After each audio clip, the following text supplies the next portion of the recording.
नमस्कार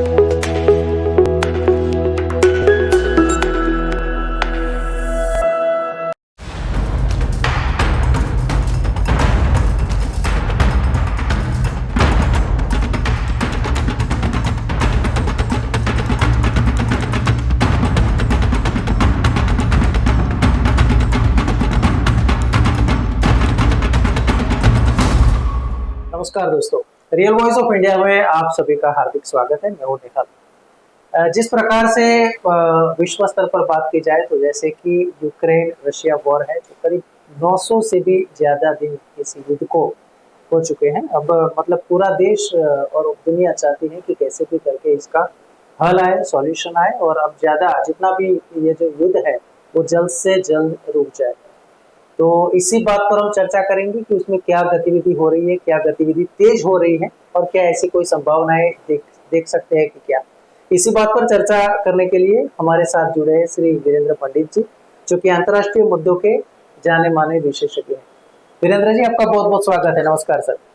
सर, जैसे प्रस्तावना में हमने बात किया कि अभी जो बात है वो है यूक्रेन और रशिया कैसे करके भी उसका सोल्यूशन आए, लेकिन उसके बाद भी हम देख रहे हैं कि अभी भी वहाँ कहीं जो ऐसी घटनाएं बन रही है कि कहीं ड्रोन से हमला हो या फिर कहीं रॉकेट लॉन्चिंग हो।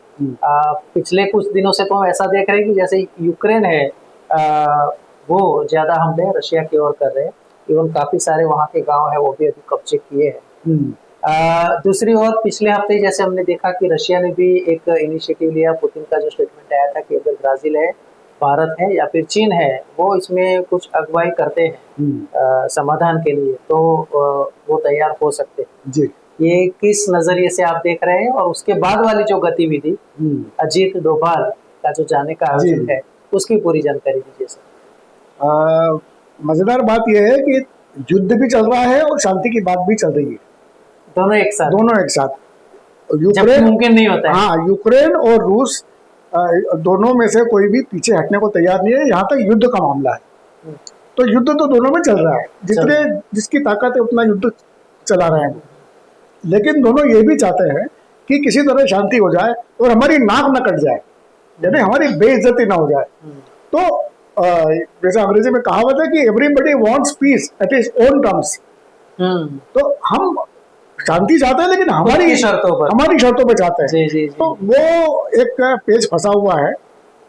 रूस भी चाहता है और यूक्रेन भी चाहता है, लेकिन सम्मानजनक हल कैसे निकले यहाँ पर पेज फंसा हुआ है, क्योंकि रूस और यूक्रेन दोनों एक दूसरे के कुछ हिस्सों पे कब्जा कर चुके हैं। अब अगर शांति वार्ता होती है तो किस आधार पे होगी? क्या वो दोनों वापस पीछे हटने को तैयार होंगे, अपने कब्जे में जो है वो वापस करेंगे कि नहीं? दूसरा, यूक्रेन में जो इतनी बर्बादी हुई है, करीब 930 दिन हो गए हैं। फरवरी 24 2022 से युद्ध शुरू हुआ था। तो इतने दिनों में जो यूक्रेन में बर्बादी हुई है उसको फिर से आबाद करने का खर्चा कौन उठाएगा? एक ये प्रश्न भी है उसमें, क्योंकि लगभग 1000 बिलियन डॉलर्स का नुकसान हो चुका है। 1000 बिलियन डॉलर्स में कम बता रहा हूँ, हो सकता है इससे ज्यादा ही हो, क्योंकि 1-1.5 साल पहले ये 500 बिलियन डॉलर था। तो उस आधार पर मैं मोटा अंदाजा लगा सकते हैं जी। 1000 बिलियन डॉलर्स यूक्रेन को कौन देगा? एक ये समस्या है। तो मैंने कहा कि सबको अपनी अपनी समस्याएं हैं, अपना अपना समाधान अपनी शर्तों में चाहते हैं। ऐसा नहीं है कि इसमें समाधान की कोशिश नहीं हुई। जी। 2022 में युद्ध होने के 4-5 महीने बाद टर्की में एक कॉन्फ्रेंस हुई थी जी। उसमें जैसे प्रेसिडेंट पुतिन ने बताया भी है कि टर्की ने कोशिश भी की थी, उन्होंने एक समझौता भी करवाने की कोशिश की थी, लेकिन वो सफल नहीं हो पाया, क्योंकि यूक्रेन और रूस दोनों ही पीछे हटने को तैयार नहीं थे। तब 4-5 महीने हुए थे तो दोनों को लगता था कि हम युद्ध जीत जाएंगे। अब हो गए हैं 2.5 साल 3 साल। अभी फरवरी में देखिए अभी रुकने का नाम नहीं, युद्ध अभी भी नहीं रुकना। लेकिन अब उनको समझ में आ गया है कि ये युद्ध कोई भी जीत नहीं सकता। रूस को भी समझ में आ गया है, कोई मदद करने वाला भी नहीं है। रूस को भी समझ में आ गया है कि ये युद्ध कोई जीत नहीं सकता, और अगर जीतेगा भी तो बहुत बड़ी कॉस्ट उसको चुकानी पड़ेगी। इसलिए रूस भी चाहता है कि अब जैसे तैसे एक सम्मानजनक इसका हल निकले। यूक्रेन तो चाहता ही है, क्योंकि यूक्रेन बुरी तरह बर्बाद हो गया है। यूक्रेन का कितने साल लग जाएंगे? हाँ, यूक्रेन लगभग एक राजधानी कीव को छोड़ के बाकी पूरा यूक्रेन बहुत बुरी तरह बर्बाद हो चुका है। उसके पावर स्टेशन, उसके schools, colleges, universities, power plants सब बर्बाद हो चुके हैं। लाखों लोग तो वहां से मतलब छोड़ के भी चले गए। इसके अलावा लाखों लोग मरे हैं और लाखों लोग देश छोड़ के गए हैं, पोलैंड, स्लोवाकिया, दूसरी जगह पर, यूरोप के अन्य देशों, काफी देशों में। और वो देश भी परेशान है, वो भी चाहते हैं कि ये युद्ध रुके तो वापस ये शरणार्थी वापस अपने देश जाए। बिल्कुल। तो सबका इंटरेस्ट है, यूरोप का भी इंटरेस्ट है, क्योंकि यूरोप की इकोनॉमी, खासतौर से जर्मनी, फ्रांस और जो बड़े औद्योगिक देश है, उनकी इकोनॉमी का बहुत बड़ा हिस्सा यूक्रेन नहीं, इस पर रूस पर डिपेंड करता है। क्योंकि रूस का पेट्रोलियम और रूस की गैस वहाँ के इंडस्ट्रियल इंजन का फ्यूल है ये। अच्छा। दूसरा, यूक्रेन और रूस मिलके 40% यूरोप का ग्रेन प्रोडक्शन बेचते थे। तो वहाँ इसके कारण यूरोप में प्राइस बहुत बढ़ गए हैं, क्योंकि उनको, जैसे हमने पिछली बार बताया था कि जो यूरोप का तेल है, ऑयल है, वो वाया भारत खरीदना पड़ रहा है रिफाइन होके, तो उसकी कीमत बढ़ गई है। ग्रेन की कीमत बढ़ गई है। जो अनाज वो रूस से या यूक्रेन से मंगाते थे, वो अब उनको दूसरे देशों से मंगाना पड़ रहा है, उसकी कीमत बढ़ गई है। वो लोग भी चाहते हैं, एक देश शायद नहीं चाहता जो कि युद्ध रुके। ऐसा भी कोई देश है? हाँ, ऐसा लगता है कि वो अमेरिका, क्योंकि अमेरिका की जो हथियारों की इंडस्ट्री है उसको बहुत फायदा हुआ है यूक्रेन युद्ध से। वो यूक्रेन को 10 रुपया देते हैं और 10 रुपया मतलब एक देते हैं और 100 रुपए के हथियार बेच देते हैं। समझ गया। तो इस तरह से अमेरिका में इकोनॉमी में उसका बड़ा, युद्ध की भी अपनी एक इकोनॉमी होती है। तो बाकी देश भी चाहते हैं, यूरोप के, रूस और यूक्रेन चाहते हैं, इवन चाइना भी चाहता है। अच्छा। भारत तो एक मध्यस्थ की भूमिका निभा सकता है, ठीक है, लेकिन उनका ये मानना है, चाइना का और रूस का, कि अगर ये शांति समझौता हो जाता है और अमेरिका की शर्त पर नहीं होता तो इस एशिया में अमेरिका की इंपॉर्टेंस कम हो जाएगी। अच्छा। उनका इंटरेस्ट ये भी है कि किसी तरह से अमेरिका को यहाँ पे यूक्रेन को मदद करने से रोकना, एक, और इसके कारण अमेरिका में हथियारों की बिक्री कम होगी, तो वहां पर अनएम्प्लॉयमेंट बढ़ेगा। अच्छा। सबके अपने अपने इंटरेस्ट है। जैसे आपने बताया, कुछ देश तो मतलब इतने ये है कि अगर जीडीपी के टर्म्स पे देखे तो अमेरिका का वेपन प्रोडक्शन इतना है कि वो जीडीपी से भी ज्यादा हो, बहुत ज्यादा है। तो इसीलिए वहां देखिए, वहां पर कितनी शूटिंग बढ़ती है, लेकिन कभी गन कंट्रोल नहीं होता वहां पे। बिल्कुल। कभी तो मतलब स्कूली बच्चे और ये मॉल में, स्कूल में गोली चली, हर हफ्ते, महीने, 15 दिन में ऐसी घटनाएं होती है। तो एक अलग इशू है। तो अभी देखिए कि इस पूरे प्रकरण में अगर अगले 2-3 महीने में, जैसा हमारा अनुमान है, कि कुछ पॉजिटिव डेवलपमेंट हो सकता है, रूस यूक्रेन युद्ध के बीच में सीज फायर कम से कम हो जाए, कि कम से कम ठंड के 3 महीने में सीज फायर हो जाए, और अगर वो रुक जाता है तो शांति वार्ता आगे बढ़ सकती है। तो एक संभावना है जी। अच्छा, जैसे कि एकमात्र प्रधानमंत्री हमारे ऐसे कि जिन्होंने दोनों दुश्मन देश, अभी भी वॉर चल रहा है और उसी के बीच दोनों जगह जाना, 1 महीने के अंतराल पे ही जाना। पहले रशिया गए, फिर यूक्रेन गए। जब रशिया गए तो वहां पे मतलब सर्वोच्च सम्मान प्रधानमंत्री को दिया गया। जब वही यूक्रेन गए तो वो एक प्रधानमंत्री जी न्योता भी दे आए हैं कि ज़ेलेंस्की की, प्रेसिडेंट यूक्रेन की, आप भी कुछ समय में भारत आए। उसके बाद 2 समीकरण हमें दिखाई दे रहे। एक है कि कुछ दिनों में मतलब जो अजीत डोभाल इसी हफ्ते में जाने वाले NSA जो इसी हफ्ते में रशिया के लिए जा रहे हैं। और दूसरा एक समाचार जो ये आया है, आज ही समाचार आया कि यूक्रेन के एम्बेसडर ने दिल्ली में कहा है कि प्रेसिडेंट ज़ेलेंस्की इस साल के अंदर, मतलब 3-4 महीने बचे हैं, वो भारत आ सकता है। तो इससे ये इंडिकेशन मिलता है कि भारत इसमें महत्वपूर्ण भूमिका निभा रहा है। निभा सकता है, नहीं पहले लगता निभा सकता है, लेकिन अब लग रहा है निभा रहा है। इनिशिएटिव जो है।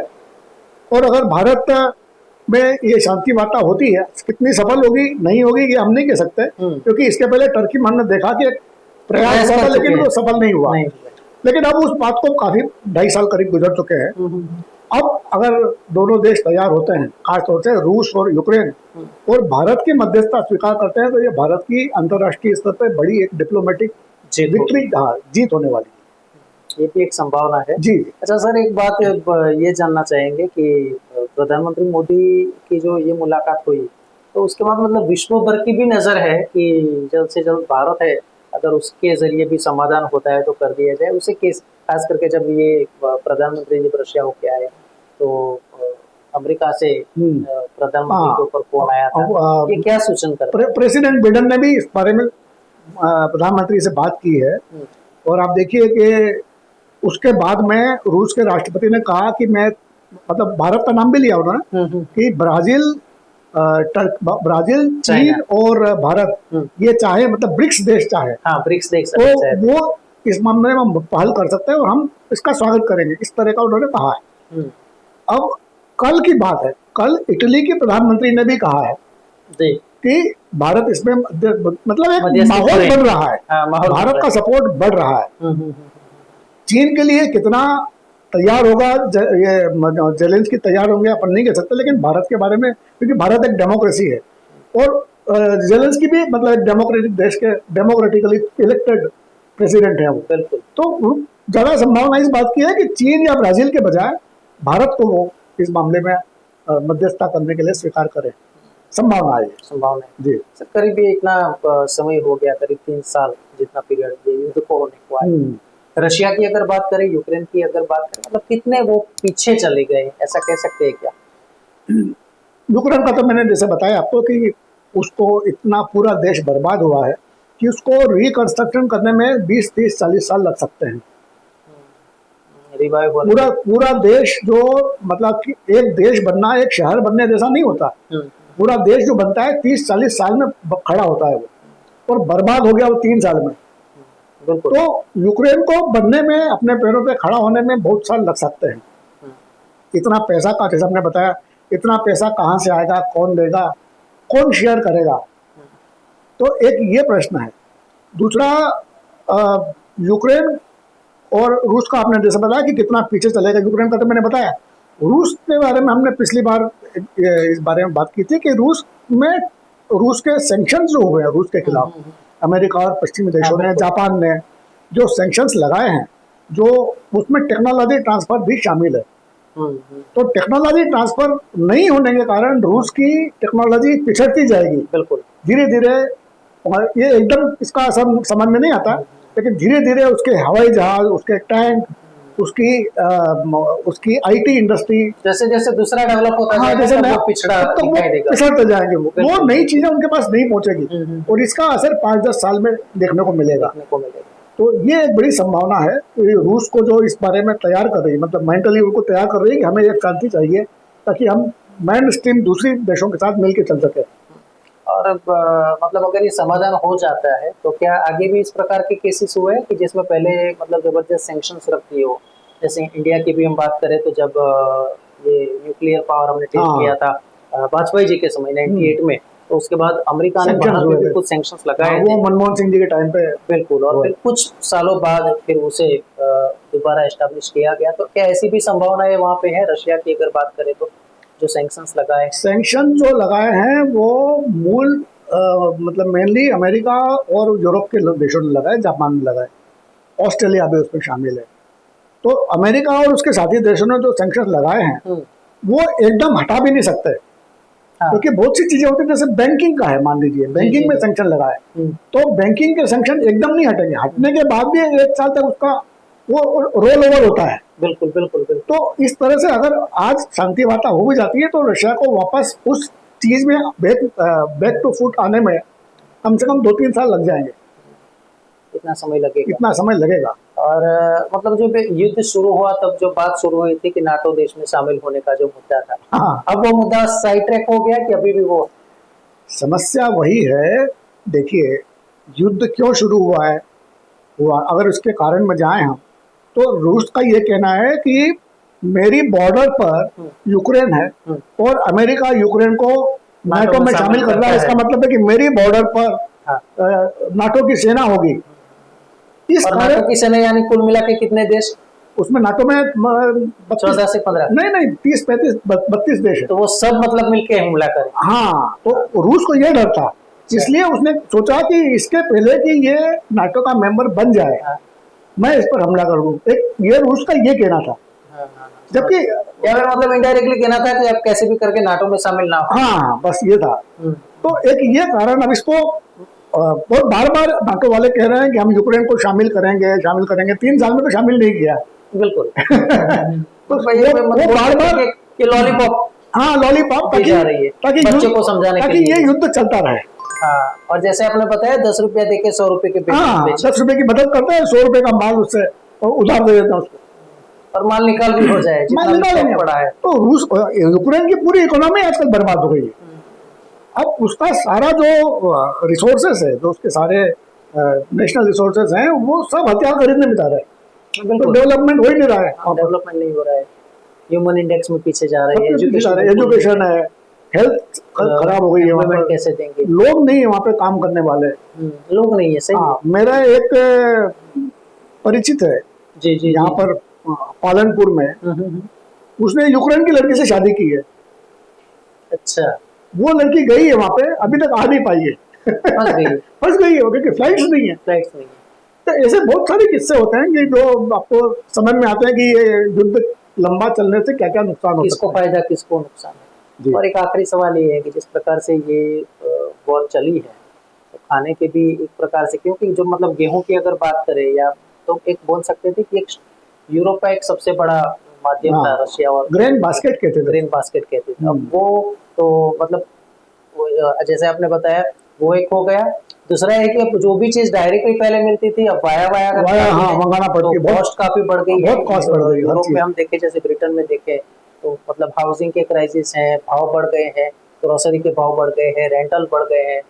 तो किस प्रकार से मतलब ये अगर समाधान हो जाए, तो ऐसी संभावना है कि फिर से इसमें समय लगेगा, सामान्य हो जाए।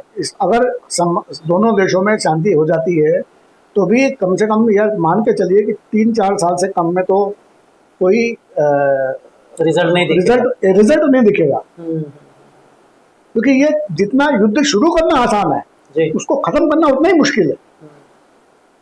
शांति वार्ता के बाद में क्या होगा, ऐसे लाखों सैनिक जो रूस के जैसे गए हैं, कोई घायल भी हुए हैं, कोई मर भी गए हैं, अब वो सब लोग वापस जब रूस जाएंगे तो उनकी देखरेख कौन करेगा, उनके कंपेंसेशन का क्या होगा।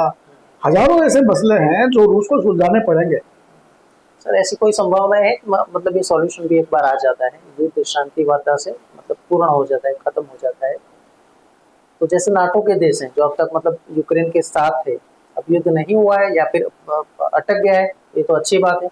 ऐसी कोई संभावना है कि वो फिर फंडिंग करे कि ताकि यूक्रेन दोबारा खड़ा हो जाए? हमने पिछले एक एपिसोड में एक वार्ता में बताया था कि अमेरिका में भी जो टैक्स पेयर है वो इस बात का विरोध कर रहे हैं कि हमारा टैक्स जो है, जो हमारी गवर्नमेंट को दे रहे हैं, वो यूक्रेन में क्यों जा रहा है। बिल्कुल। तो वहां पर भी विरोध है, ऐसा नहीं है कि अमेरिका में विरोध नहीं है। अमेरिका के लोग शांति नहीं चाहते, गवर्नमेंट वहां पे जो है, खासतौर से जो वहां पे वेपन्स इंडस्ट्री है, वो लोग नहीं चाहते ये युद्ध खत्म चालू है।